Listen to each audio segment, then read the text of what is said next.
Okay, let's ride. Oh, don't do this to me. Hey guys, Casey here. I want to take a moment to show you this gear reduction starter and talk about why you might want to run a gear reduction starter versus a traditional starter motor. All right, so this is a Ford small block gear reduction starter from Tough Stuff Performance. And that's the starter that it's replacing. This is not a sponsored review, by the way. I run one of these in my 68 Mustang, and so we're going to put one in this other 68 Mustang that I'm working on as well. I'm just a fan of the product. I figured since I had both starters on the bench, I'd take a quick moment to do a video.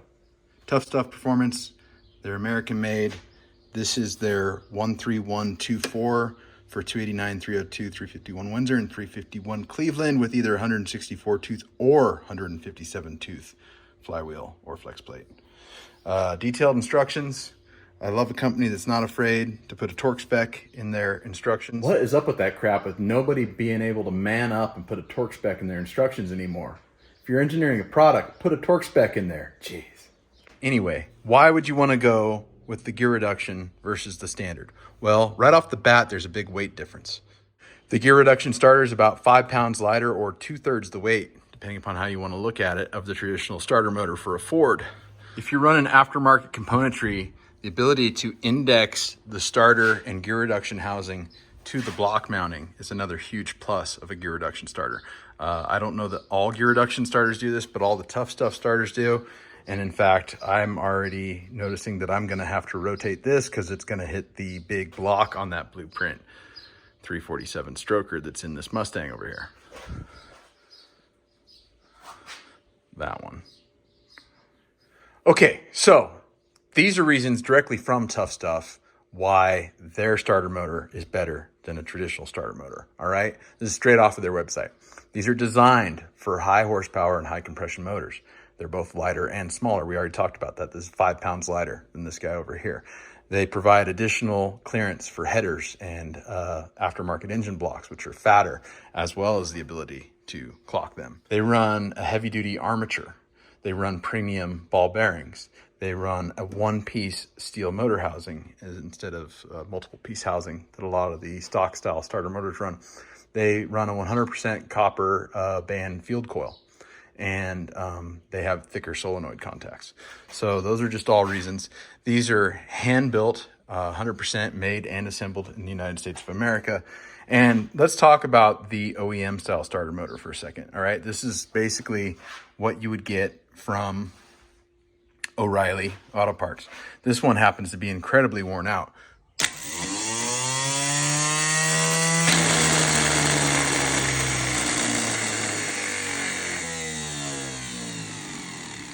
But these guys don't get rebuilt, and they're not made new, so they're remanufactured.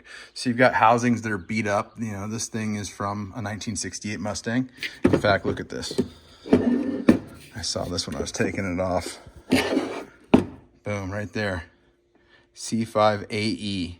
That's an original Ford part number for a 65 289. C5 65. Anyway.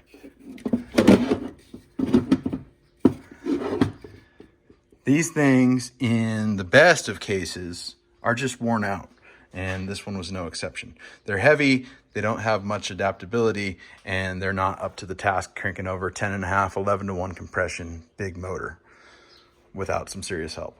All right, so to make this review fair, let's talk for a second about why you might not want to run the gear reduction starter versus a stock style starter. First, maybe you're just not very cool. I mean, that is a possibility, right? Think about it.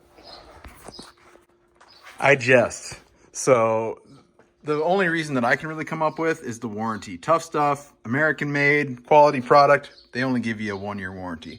If you buy a starter at O'Reilly, it might only last you 3 months, but you can get the lifetime warranty option, and it's probably going to be less money. So 1-year warranty, lifetime warranty.